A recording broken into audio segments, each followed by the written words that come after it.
Corvette Stingray. Now, ladies and gentlemen, here's Jay Leno. There you go. Well, it's good to see everybody. Thanks for coming out with this. It's very exciting for me.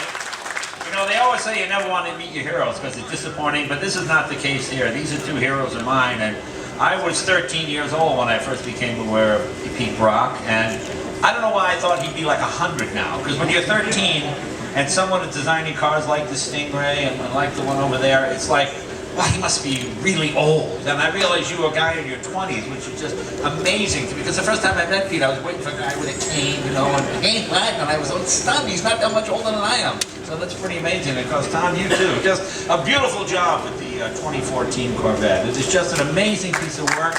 And the fact you were able to do it for $52,000, which is pretty amazing. A lot of people don't know that Ferrari licenses the suspension on this car for their cars. And there's about $800,000 difference, so what's the markup there? Yeah, okay. Now Pete, I was reading in your book, he's got a fabulous book on the Corvette Stingray and the history of it. Boy, it's just a wonderful, wonderful read. I've read it twice already because I've got a Stingray. Tell about when you came into Art Center and how you put your portfolio together. I found that story fascinating. I was not doing too well at Stanford, going up there and study engineering. I thought that was the way to get into the car. I wanted to be a race driver, and didn't like school up there and the way it was run. And I'd heard about the school down here in California that taught you to design cars. So I took a break and came down here on Easter vacation, and I parked out in the parking lot. We were down at 3rd Street at that time, and walked in and walked around the halls here for about 2 hours, and was just blown away by the beauty of the work here. So I went up to the front desk and said, "Where do I sign? I want to go to school here." And of course they said, "Well, this is a school for professionals. You come here and polish your skills. You'd have to show us your portfolio." And I said, "What's the portfolio?" I mean, I was totally green, hadn't had a thing on it. So I went out in my car and I had my school binder there, you know, with the 3 rings and the blue lines, and sat out there and drew hot rods for about 2 hours and walked back in and said, "Will this do?" And of course, I mean, I just told him, I'm not going to go away. I want to go to school here. And I literally talked my way in here. And of course, when I got in, all my classmates had already been great designers that, you know, worked on the Fisher Body Craftsman's Guild. They were model builders, car designers, and everything. And if it hadn't been for Strother McMinn and George Jurgensen, the rest of the guys that taught me in here, I'd never made it. So this school really made it for me. And luckily, I got to work on some good projects. Being really good, he'd like it. He'd tell you how much he liked it. He'd say, "Come on, I want to see more. I want to see more." And you know, we'd go past that point, and then he'd draw you back and find where the stuff was. So he's a great leader. I really enjoyed working for Bill Mitchell. He had a fiery passion too, though, didn't he? He was probably the most flamboyant. Well, I always remember he had a pair of motorcycle leathers made for him, and he was kind of chubby, and the leathers would be like, you know when you go to the races and that fat rich guy with the suit that's just a little bit Yeah, right. And do you guys ever have the guts to tease him about that? Yeah. He had the custom-made leathers and all, you know, silver suits and red stuff. And he'd ride his Ducati motorcycles around on, and he just loved the whole aura of being over the top. And it was really fun to work for. There's nothing old-fashioned about it. It looks like a car that could have come out in the last couple of years. Tell us about that. Well, the Stingray Racer, it was really a great plateau in design history and in General Motors.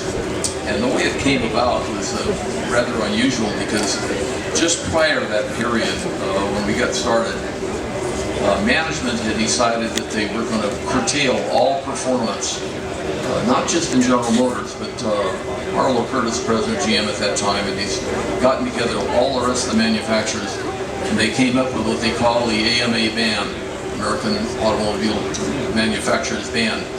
And they couldn't even talk about performance in advertising anymore, and all performance cars were banned, and they were supposed to be sent to the crusher. And just prior to that point, Harley Earl and Zora Duntov had decided they were going to build the ultimate Corvette. They didn't know about this other plan that was going on, and had built a car called the SS Corvette, which was really the first real race car that had been done by General Motors, and the project was led pretty much by Zora Duntov.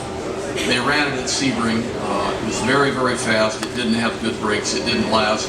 But both Juan Fangio and Sterling Moss drove the car, broke the lap record with it, but it couldn't go more than about 3 or 4 laps before the brakes went out, so it didn't last too long.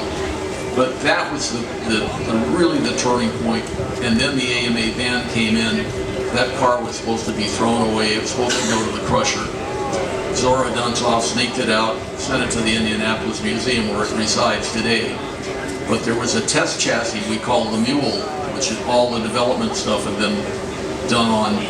And Bill Mitchell bought that car for $1 and decided that he was going to resurrect the whole Corvette program, but he had to do it in secret. So he resorted to subterfuge, because normally the Corvette design would have gone upstairs to the regular production studio where normally cars were done.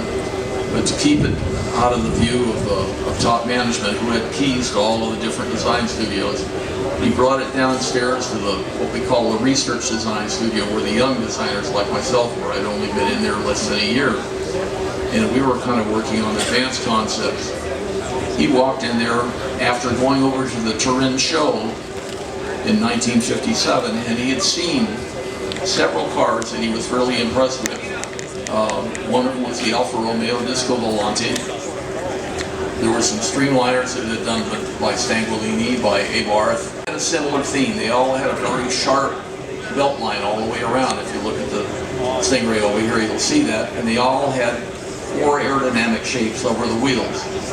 And these cars, the Disco Volante had already been out for about 1.5 years, but it had been really considered the first real breakaway design since the Farina design of the Cisitalia 2002.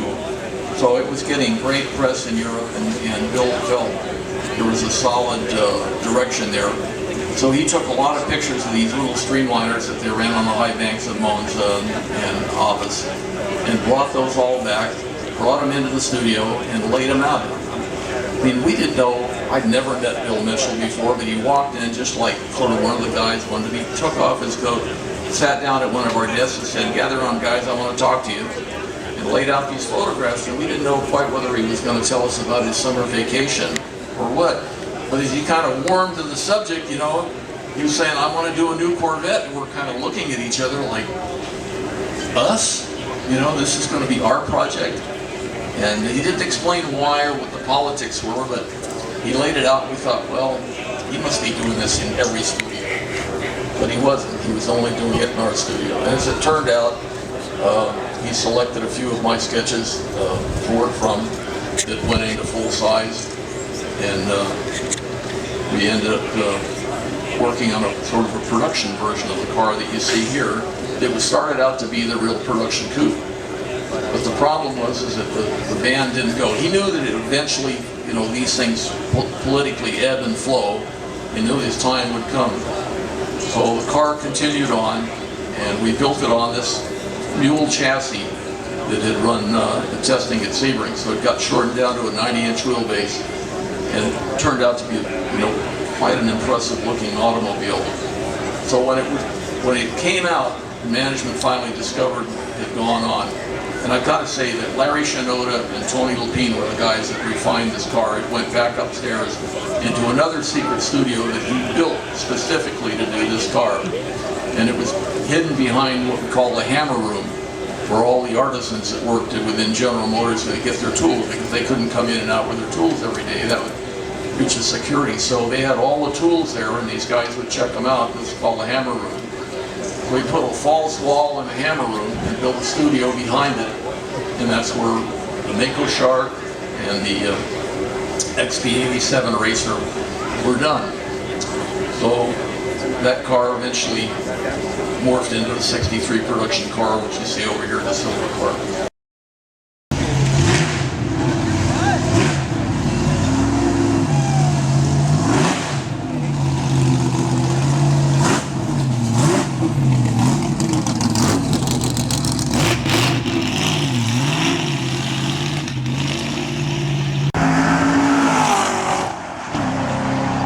components are extremely complicated. Most manufacturers, when they do carbon accents, do little bits, little chips and little pieces here and there. This is like the entire cockpit in front of you is made of one piece of carbon fiber. Got to go 150. Now World Challenge driving the Cadillac CTS-V. So they're making like those things. We have Harley Earl had a bit of a different take on this. Harley Earl came to you and he gave you a different remit. He was thinking racing from a different content. Well, the whole thing was is that he looked at how much money was being bet on racing in general and went around to the rest of the manufacturers, the Ford and the Chrysler, and said, you know, we've got out of the racing business, but we've all got to agree that we're going to get out of racing. That was called the AMA ban that came in June of 1957. So prior to that point, just prior to that point, Harley Earl had decided he was going to save the Corvette, which was doing miserably. It was doing so badly they were thinking of canceling the whole program. Got together with Zora Duntov, and they got a 300 SL chassis, put Ed Cole's new V8 in it, and they built a car called the Sebring SS. And they took it to Sebring in 1957. But so much time had been spent on designing the car that it didn't have any development time on it at all. And one of the main problems from an engineering standpoint is that they didn't get to put big brakes on it. Jaguar and Dunlop had already figured out in 1955 that a race car had disc brakes. But General Motors didn't want to do that. They wanted to stick with cerometallics on a big Chrysler drums, like you see on a lot of hot rods around here at that period. That was the really good brake setup on it. So the car wouldn't stop, and it didn't handle very well. And then the AMA ban came in and announced at that point, and that was the end of all racing. So unfortunately, this beautiful car had decreed that it was going to go to the crusher and be destroyed.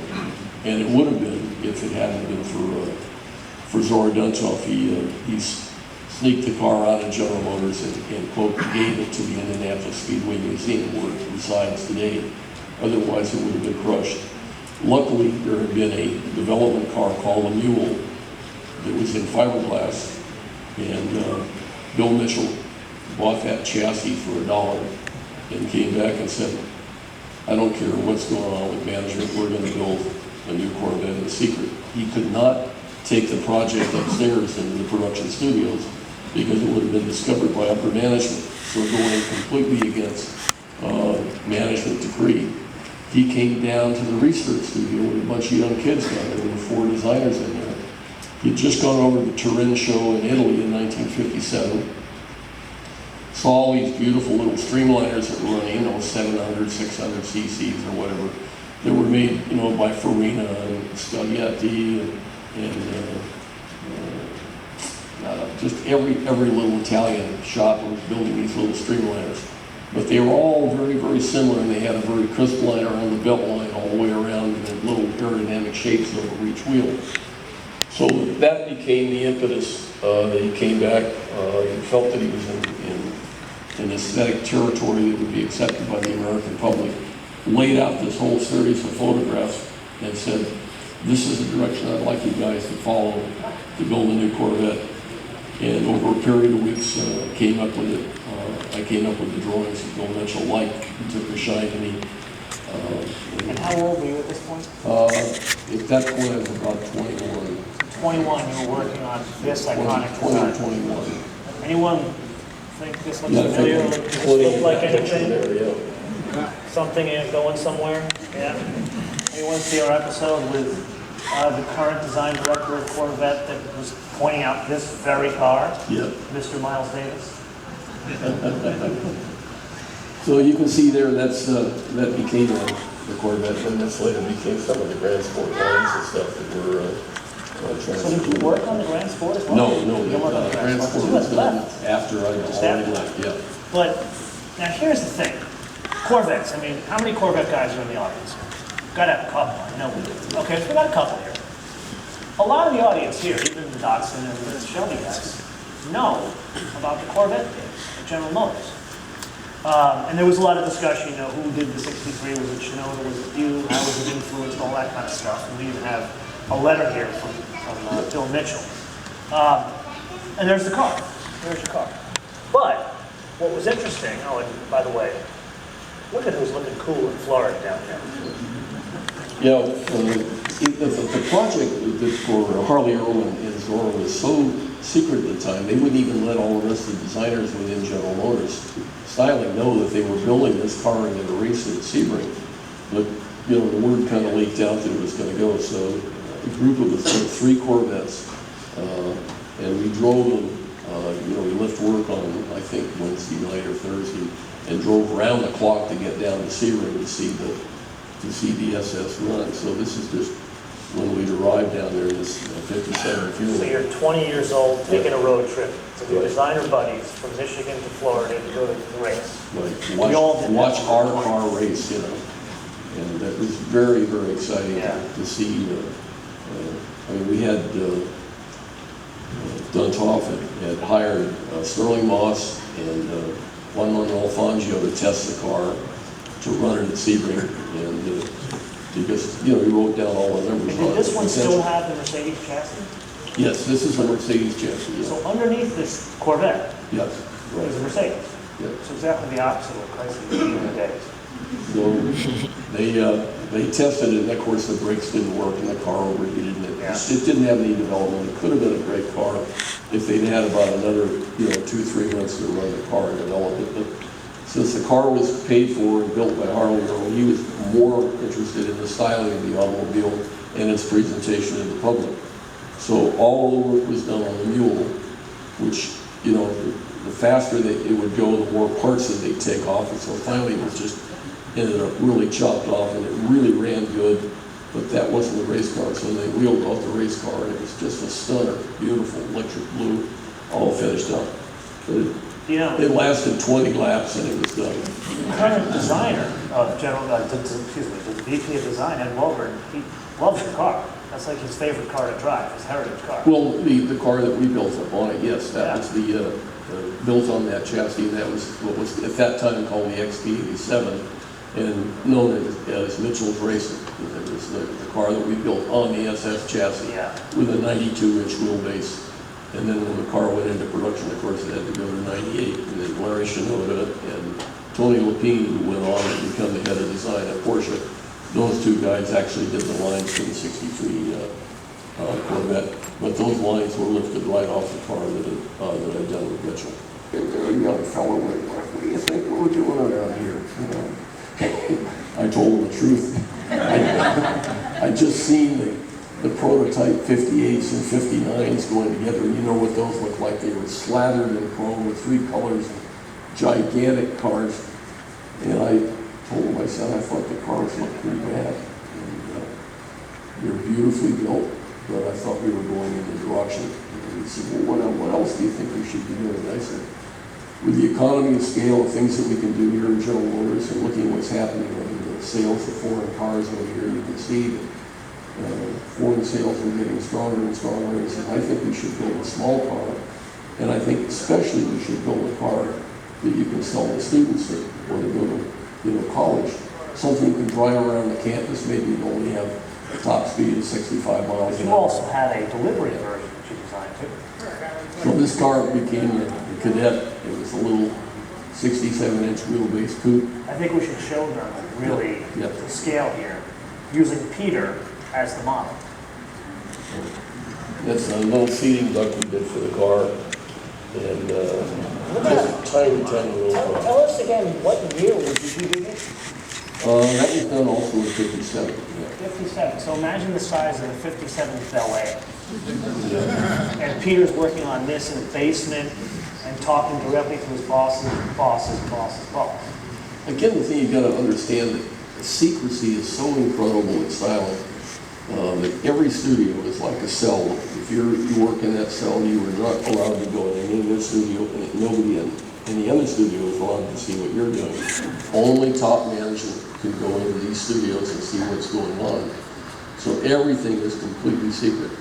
The only people that can move around any of these different studios are the mail girls, because they're delivering the mail, and some of the artisans in there who do the wood and clay work. They go into different ones. And they kept coming in and seeing this fine little car that we're working on down there, and realized that, you know, this is going to be a car that sells for $1,000 and it's a perfect commuter. And they're all saying, you know, God, I'd like a car like that. So let's level set expectations. $1,000. How much was that, like a regular Chevy sedan, 210?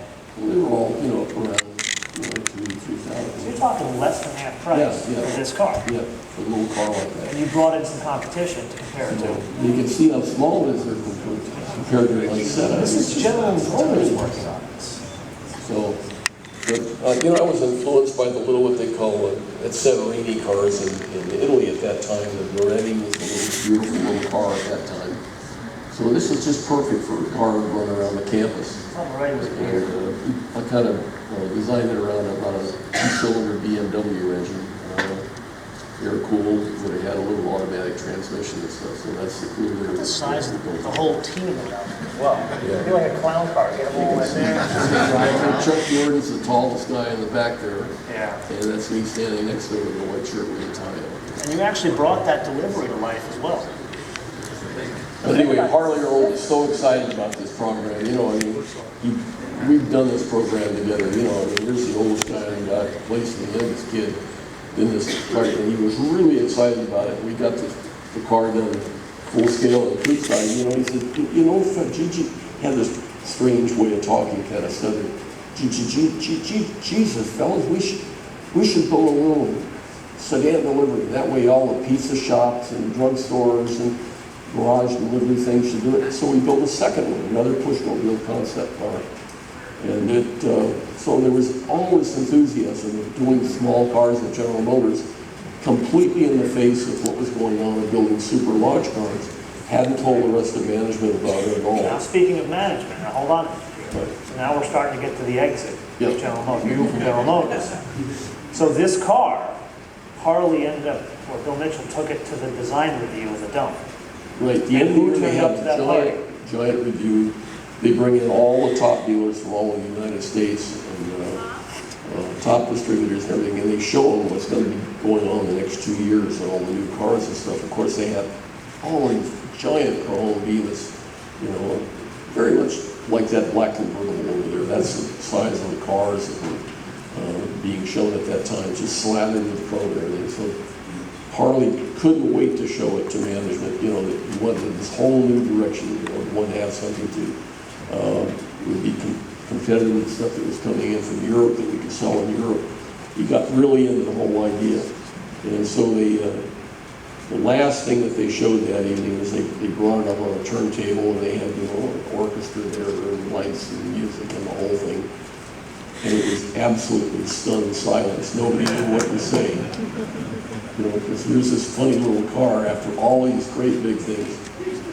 And Harlow Curtis, same guy that killed off, you know, racing in the United States, VMA band, probably had a few drinks too many at that time. He got up and says, you know, we don't build small cars at General Motors. And the lights went off, and that was the end of it.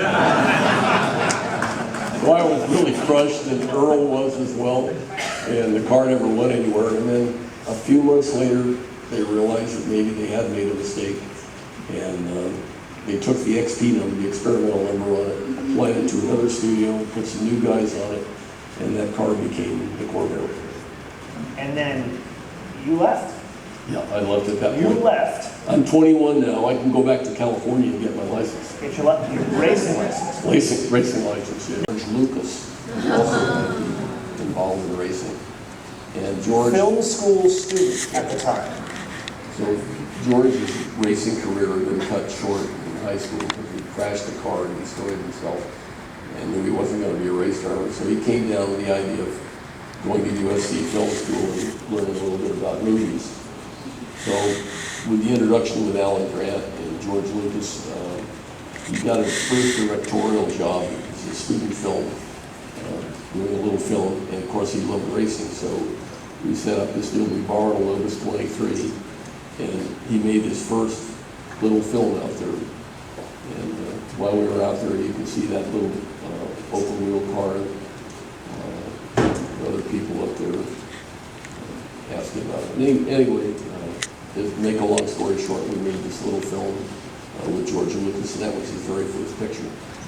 And who else was driving with you there? By the Well, way, it's this a is little very sexy. open wheel car that's, excuse me, Yeah. James Garner, excuse me, I'm thinking. So Garner. many stars, you can't I keep got up. two I'm names. sorry. So I had been doing some instruction at the school and all with Frankenheimer. They were doing that movie Grand Prix. So Garner had been out there to do some instruction on it, and Bob was out there as well. So we made this film, and it has become a famous little film. You can actually see it online. So designer, race car driver, and now movie stunt driver. Yeah. Super detailing, very swoopy chrome styling on the bodywork. Just such a lovely car. Richard, Elisa, many congratulations. First place in the European Classic class. 8 engines to be built by Ford. Model 18 caused a real sensation. And it's just a thrilling day. It's wonderful. He's a hero of mine, too. Actually met Carroll in '59. He just won Le Mans. He announced his retirement, but he wanted to finish up a couple of races in the 1960 season. And he came into the Max's shop and made a deal to drive the old yellow cars in the last couple of races. And as a result, he was voted by Sports Illustrated the driver of the year in 1960. But anyway, that's where we met. And he had mentioned the fact that he wanted to start a driver school out at Riverside. And of course, the chance to drive race cars every day was something that I'm looking forward to. So I You didn't just drive race cars. What's that? You didn't just drive race cars. You tested. Okay. And you were the school instructor. Yeah, right.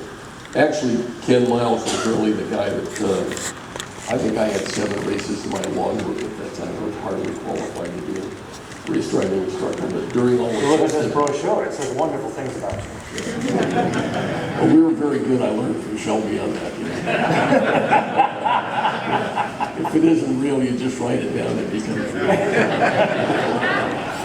But with Ken Miles out there testing a lot, I learned a tremendous amount, and he imparted to me all the things that he had learned in all of his years about racing, and that instructions that he gave me, I simply applied to the school, and has become a very successful method of teaching. Again, I don't think you know what you had in those pictures. So, okay, we drive and test cars for a living. Peter was keeping track of the fuel economy of a Shelby in what, Well, this is all 60s? GT350 stuff, because Yeah. that became the next major project for Shelby, and as a test driver out there, we were responsible. Performance numbers, all this stuff. Yeah. This is better than a Marty report. What's that? This is better than a Marty report. Yeah.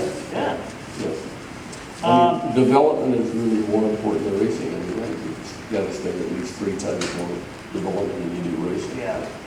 Then Shelby had a significant problem, which you helped him. Well, our significant problem was that after we won the United States Road Racing Championship in 1963, Carroll decided that he wanted to go to Europe and race the Cobras in Europe. And our problem was that the Cobras were not fast enough to compete in Europe. They were ideally suited for the American tracks, which are about 2.5 miles. So they were basically, point and shoot out of the corners and lightweight, good accelerating car. But the chance of running in Europe, or the GTOs, had been introduced already a year before this. And these were closed cars. Yeah, The yeah. closed cars you were racing. Well, we were just racing with the open cars here for the USRC Championship, the open Cobra Roadsters. So there was no way that car was going to be fast enough to take it over Europe. Where did it top out? Where did it top out? 165 mile an hour is about top speed for a Cobra. With that little thing you put on top of it? With the little aluminum top. Yeah, there was a little top. They didn't improve it very much. In fact, probably with the extra weight and stuff, it it didn't make much sense. So why are you practically chopping this guy's head off? So I explained to Carroll that, you know, I thought there was some free horsepower in making a better shape for the car. And he said, well, what do you mean? And I, you know, tried to explain. I said, well, you know, as an example, if you double the speed of a car, you know, say from 100 mile an hour to 200 mile an hour, and that's the range we want to get into. You double the speed of the car, the drag goes up by the square. And I said, all we have to do to make the car faster is reduce the throttle area and reduce the drag, and you get 3 horsepower at the top because we can't get any more, you know, engine power. The guys that are developing the engine, we're getting about 365 to 385 horsepower out of the 289s at that time. And the chances of getting the required horsepower, because the horsepower required goes up by the cube as you double the speed. So that wasn't going to happen, but I explained if we can reduce the drag on the car, there's some free speed at the top end. And he said, well, is it going to work? And I said, I don't know. Nobody's ever done what I want to do. And he said, well, okay, you can go ahead and try it. I said, what's the budget? He says, well, you don't have one. So I said, well, what's the next thing? He said, well, you can have Skip Hudson's old crash car that we crashed down at Daytona, and you can build your idea on that car. So fortunately, we had a young mechanic fabricator in from New Zealand, a guy named John Olson, who wasn't part of the California group of guys in the shop at that time. Phil Remington, our chief engineer, who was totally against the project at that time, said, well, we'll assign John, you can work on the car. And he didn't like Miles very much either at that time. He said, you and Miles and Olson can go build this car over in the corner. So we took the body off the crash car and built this Daytona Cobra Coupe. And as the car kept going along within the shop, we got a little more help. The guys started to take some interest in it. So we got it finished up to the point where it would run. We took it out to Riverside, I think February 1st of '64. And it was pretty fast. Here's the car here. And at that point, you know, Miles didn't take more than a few laps in the car and realizing how quick the car was, because he knew every bush, every rock on the track, how many RPM he'd be turning coming out of each corner, how fast, how many revs he'd be going down the main straight. And he knew right off that the car was going to be a winner. We were about 3.5 seconds a lap faster. And we didn't know what the top speed was, or what he needed a speedometer in the car, but sort of a, you know, out-of-house calculation, we were at least 20 miles an hour faster. So he called Shelby and went right up to the office, called Shelby and said, you know, the car is really good. We should progress with it. But he says it handles so badly because we don't have enough rubber underneath the car. He says his point was for me to stay out here and do any testing. Call Goodyear and see if they can get us some new tires for Daytona. And if it is, we can, you know, we can test it. So Goodyear said, you know, we don't have any tires, we can't build them for you that fast. But we do have a new front for the stock cars we've been developing, and you can try those. We'll air freight them out. They air freighted the tires out overnight. We stuck them on the existing metal brands we had, and they stuck out about an inch and a half on either side of the body, which made them illegal. So to run at Daytona the first time, they had to put these little spats on the outside of the rear fenders just to widen it out to make it legal. And that's the way we went to Daytona with the car, and it was so fast down there that now with the tires sticking on it, running on the banking, it was running very well. And the car had been built almost like a tailored suit for Miles, and for some bizarre reason that nobody's ever really determined, but it was just one of the things that Shelby did. He decided that Ken was not going to drive the car. He was going to put Holbert and Miles McDonald in the car, who were two of our very best drivers. There was certainly no thing against either of those guys putting him in the car, but he had zero experience in the car because Miles had done all whatever little testing we had in it.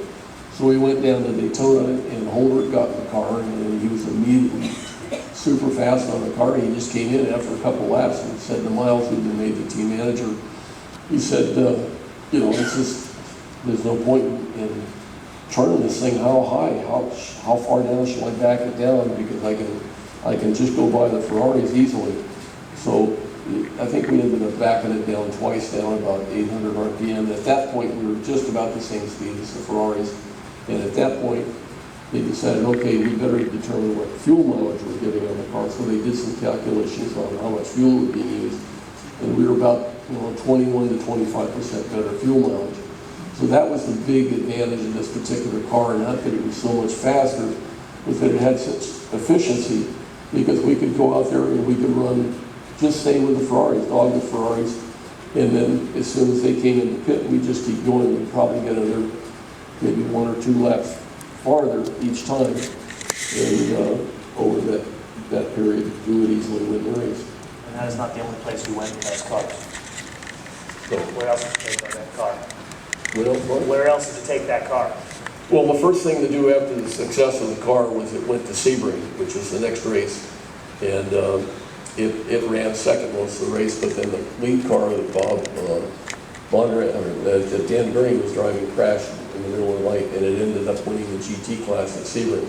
And that pretty much convinced Ford that they should back the program and that we should go to Europe. So that was the whole thing, is that there you are in Europe. Carroll wanted to go to Europe, and he finally figured a way to get the cars to Europe, and had by that time ordered some more chassis built. And the only problem is that we didn't have enough of a crew to build the cars. So the chassis were finished up, they'd be flown over from AC, semi-finished, and then the engines would be installed, and the cowl hoops would be put on, and then the cars would be flown to Italy.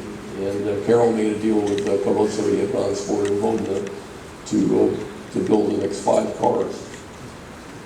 And you ended up building one car in California, the rest of them were All were built in Italy, yes. Yeah. They charged us, they charged us $3,500 a car for those cars, completely painted. So we were really good. Yeah. So if we're keeping track, that Cadet is $1,000. It's got a car with just a little bit more horsepower. One of absolutely one of the greatest, periods of my life was working with the Italians. Yeah. Just fantastic to work with. So we know what happened with that car. We know what the story was with Le Mans. And then you're in Italy. You stay at this hotel in Modena. Well, and you come back to your room and you get a letter. Hotel at that time. You get a message. Yeah, this is a little later after Carroll was running some cars called the King Cobras at that time, which were Coupe Monacos with the Cobra engines, and Di Tommaso, because of our arrangement, doing some work over there, and convinced him that he could build a 7-liter version of the small block, and that we should build a sports racer to compete in what was going to become the Can-Am at that time. It hadn't become the really Can-Am, but still the United States Road Racing Championship. So they decided they would build 6 cars. So we got the first chassis, and hold on a minute here. You come back to your room. Yeah. I mean, what does this it is Carroll's say? way of saying, put a body on this. I'll call it. All over historic sites in the United States, like the Statue of Liberty, or famous buildings like the Empire State or something. They decided to do the same thing with automobiles. So they decided to establish a list of the 100 most important automobiles in the United States. And the first car that they gave the award to is the Daytona Coupe.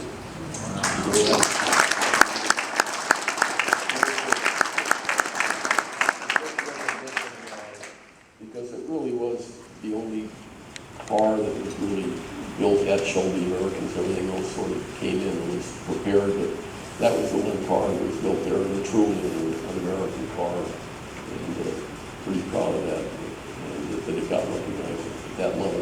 And it's gotten a lot of coverage here across the last couple of weeks. So maybe this bum design thing will turn around for you. What do you think? Yeah, it did turn out to be pretty good gig. I love doing it, yeah.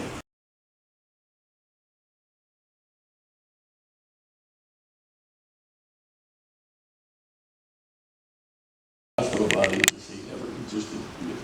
it never happened, so it was all smoke and mirrors for Shelby, but he was the greatest salesman I think I've ever been around. I mean, he could walk into the top management office any place in Detroit and talk to Lee Iacocca or Henry Ford or whoever it was, and have those guys charmed in 15 minutes and convince them that, he could win the world with it, and they pay him the money, and he'd come out, and with the crew that he put together, we had really probably the finest group of race car builders in the world at Shelby American.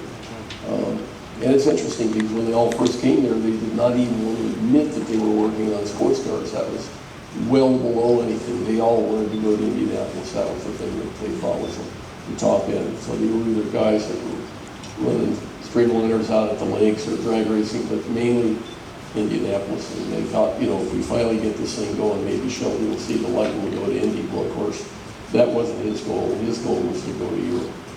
Go to Europe. Really competitive to win. And all the development work that we did on the L Series engine for the 240Z made the car a lead into the 510s because it's basically the same size engine. But we won the national championship with John Morton for 2 years. And who was this person in the picture? What's that? Who was the person in the picture?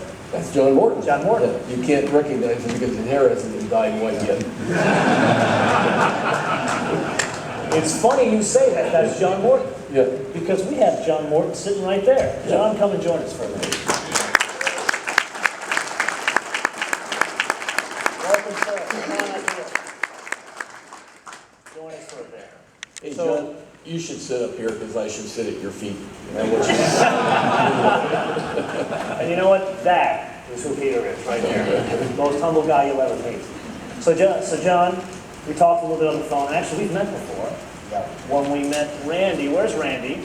Randy, stand up for us. Come on, Randy. Come here, Randy. So a little before and after here. So here's the guy designing Corvettes and Shelbys and all this kind of stuff. And then here's the guy influenced today. What car did you design? 370. 370. Oh, that car's sitting out there.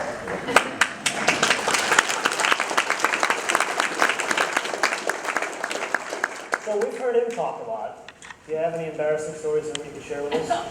Oh, yeah. I mean, he said he's not your airport. I'm not gonna share the embarrassing one a little bit. Peter, you haven't talked about off-road racing yet. Oh, we're getting there. Yeah. Oh, we're getting there. Well, I can give you a preview. Oh, I'd love that.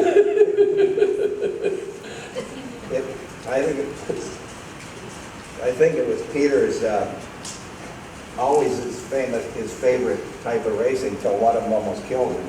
And I don't know how he feels about it now, but I think he still likes it. Still is, yeah. When I went to work there, it was actually the first year I was the second driver. How old were you back then? I mean, you look like you're 3 in some of these pictures. I think I was 26. 26. Or 7. 27 when I started with Peter. And I was doing well in the Roadster. And Peter had 3 cars. I think they were East African Safaris. They were factory built East African Safari cars, yeah. And I thought, well, I'm his driver. I should get to drive one of them because I had 3 of them under.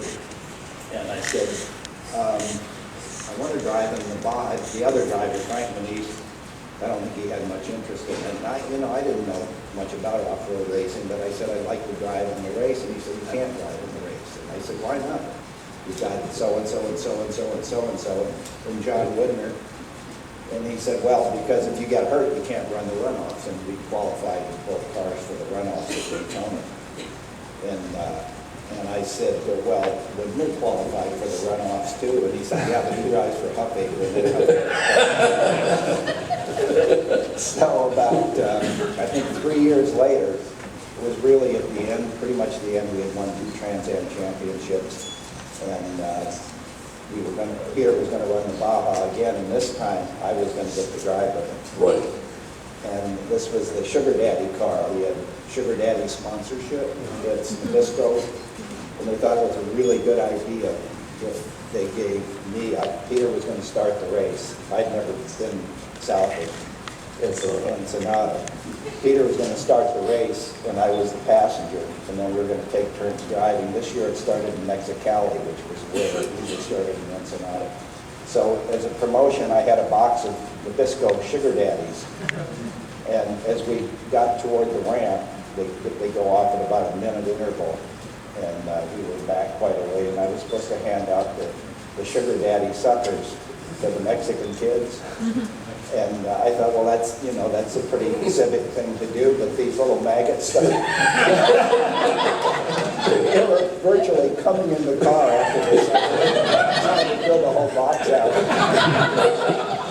The race started, and, you know, I've been in a lot of memorable races with Peter, but this one is the most memorable of all. We got on the first, about 100 miles, I think, was paved that year. And the first unusual thing that happened, Peter was driving, was these 4 or 5 guys in a Volvo. It are just parked in the middle of nowhere. We're on a lonely Mexican road. And we hadn't encountered any of the competitors yet. And just as we caught them, they all turned around and mooned us. It's crazy sweet. We got to Camelot, and that's when we switched from Peter driving to me driving. And I got to tell you one thing, he's the worst backseat driver you've after a half an hour of my driving, he said, hey, you missed a bump back there. Why don't you? I gotta ask you guys a question. I've seen, you know, we all kind of know Datsun 510s, we know 240s, I know you know plenty of 240s. What is this? That's the That's the funniest looking Datsun I've ever seen in my life. Another car that never really got quite finished. That was the first sort of single-seat off-road race car that I designed, pretty much with the Z-car suspension all the way around. And again, because the program with these sons got cut off, it got never finished up. I think it would have been a great car. It was really one of the first really advanced buggies. Yeah. And here's some of the rest of your cars here. So that's the Sugar Daddy car there. Yeah. That's John sitting in the seat behind him. And some of you guys driving here. Yeah. And there's your regional rally 240. Later we tried to run a 240Z down there, but it didn't turn out to be a really great rally car. The hood was so long that if you come up over a hill, you couldn't see which way the road was going to go. By the time you got to the top of it, you had to slow down too much. And the 510 was a great race car because you could run right over the top and look over where you're going to go. And then, you have no idea what's going to happen to the road. You may get over the top and the road will switch and turn 2 or 3 different roads. And you have to pick which one you're going to go, because the standard thing in Mexico is if the road's bad, people just move over a few yards and run parallel to that one. And then over the years, there may be 4 or 5 different roads out there. And some are good and some aren't. And the silt down there is so deep that if you get buried in it, it's going to be hours getting out of it. So you've got to make the decision, read the road, and pick the right one. That's why it's such a challenge to drive down there. It's really wonderful racing. Yeah. Well, John, thank you for joining us. Really appreciate you coming and tell us a couple of stories. We got a lot of trouble with Joe. We got lost. We got stuck. But we did finish. You know, one of the most exciting races I've ever been in. Thank you, Peter. Thank you.